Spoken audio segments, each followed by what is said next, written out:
রাধে বন্ধুরা, twin Gopal lifestyle চ্যানেলে আপনাদের সবাইকে স্বাগত। আপনারা সবাই কেমন আছেন? আশা করছি সবাই ভালোই আছেন। আমি ও আমার গোপালছনারাও খুব ভালোই আছি। তো আজ হচ্ছে সোমবার, তো কাল আমাদের অধিবাস। আমি আজ থেকেই আমার ভিডিওটা স্টার্ট করেছি। এর সব ভিডিও আপনাদের সঙ্গে পাট পাট করে সব শেয়ার করে নেব। তো আমি এখন চলেছি আমাদের মহাপ্রভুতলা, যেখানে হবে হরিনাম।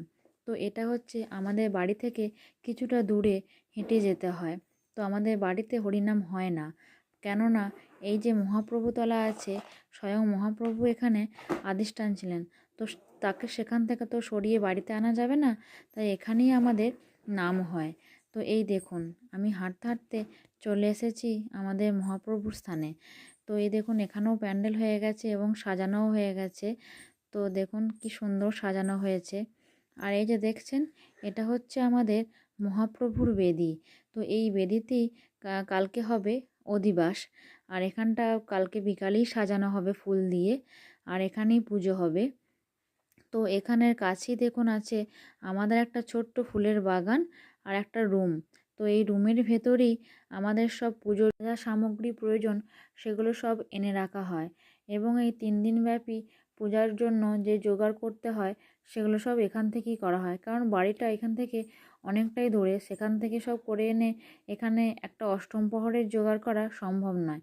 তাই এই ঠাকুরতলার কাছেই আছে এই রুম। এই ঠাকুরতলার যেমন রূপটা দেখতে পাচ্ছেন, এই কালকে কিন্তু এই রূপটা সম্পূর্ণ বদলে যাবে।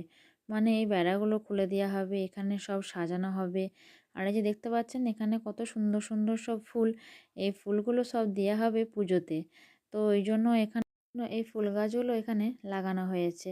তো পুজোতে তো অনেক ফুল প্রয়োজন হয়। এই দেখুন, এখানে ছিল একটা বড় বট গাছ, আর এই বট গাছটা এবছরই কাটা হয়েছে।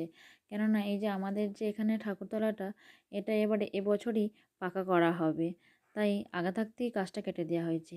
এই দেখুন, এখানে গোপাল সোনার বাপি আর একটা আমাদের কাকু আর আমরা সবাই মিলে ওই বড় বাঙ্কার থেকে নামের যত বাসনপত্র লাগবে সব নামাচ্ছে। তো আমাদের বাড়ির এই বাসনপত্রগুলো এই বাঙ্কারে রাখা হয়। তো দুটো বাঙ্কার আছে, একটাতে সব বাসন থাকে আর একটাতে থাকে সব ঠাকুরের বাসন। তো এইগুলো সব আমাদের ঠাকুরের বাসনগুলো ধুয়ে সব এখানে উবুর করে রাখা হয়েছে, এবং রান্নার বাসনগুলো এখানে ধুয়ে উবুর করে সব রাখা হয়েছে। সব কালকেই লাগবে এগুলো, কাল থেকেই তো সব করতে আরম্ভ করে দেবে।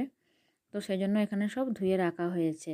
তো আমাদের বাড়ির কিন্তু কোনো বাসন ডেকোরেটরের কাছ থেকে নেওয়া হয় না, না তাদের বাসনপত্র অনেক কাজ বাড়িতে যায় এবং সেখানে ডিম মাংস রান্না হয়, এবং সেই যেহেতু আমাদের কোনো ডেকোরেটরদের বাসন নেওয়া হয় না। এই সব বাসন আমাদের বাড়ির নিজস্ব। তো দেখুন, এই যে লাইটগুলো দেখছেন, এই লাইটগুলোও সব আমাদের বাড়িরই।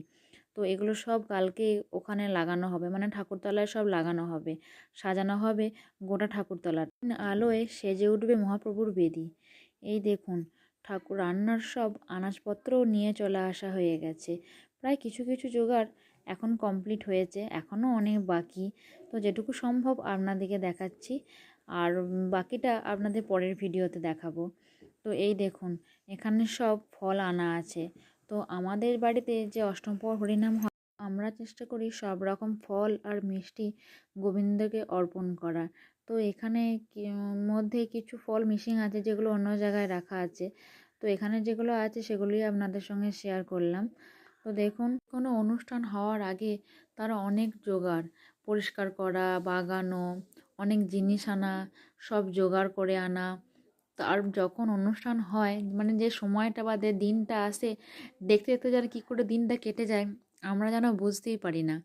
তো দেখুন, আপনাদের সব আমি দেখিয়ে দিলাম। এই দেখুন, আমাদের বাড়ির প্যান্ডেল হয়ে গেছে। তো এই প্যান্ডেলটা পুরো কমপ্লিট, শুধু চেয়ার টেবিলগুলো দেওয়া বাকি আছে, মনে হয় কালকের মধ্যেই দিয়ে চলে যাবে। দেখুন, পুরো প্যান্ডেলটা খুব বড়, মনে হচ্ছে 80 বা 100 সিটের প্যান্ডেল। আর এই দেখুন, এদিকে আছে একটা চালার মতো করা হয়েছে, এখানে আছে দুটো উনান, আর এই উনানেই হবে এই নামের যত রান্না। শুধু উনানে নয়, গ্যাসে ওভেনেও হবে। তো যেটুকু হয় সেটুকু এখানেই হবে। এই দেখুন, গোপালের দিদি আর কাণ্ড দেখুন, সে ছুটে বেড়াচ্ছে প্যান্ডেলময়। আপনারা যদি আমার চ্যানেলে নতুন হয়ে থাকেন, অবশ্যই কিন্তু আমার চ্যানেলটিতে একটি লাইক এবং সাবস্ক্রাইব করে দেবেন। আবার দেখা হবে নেক্সট ভিডিওতে। রাধে রাধে।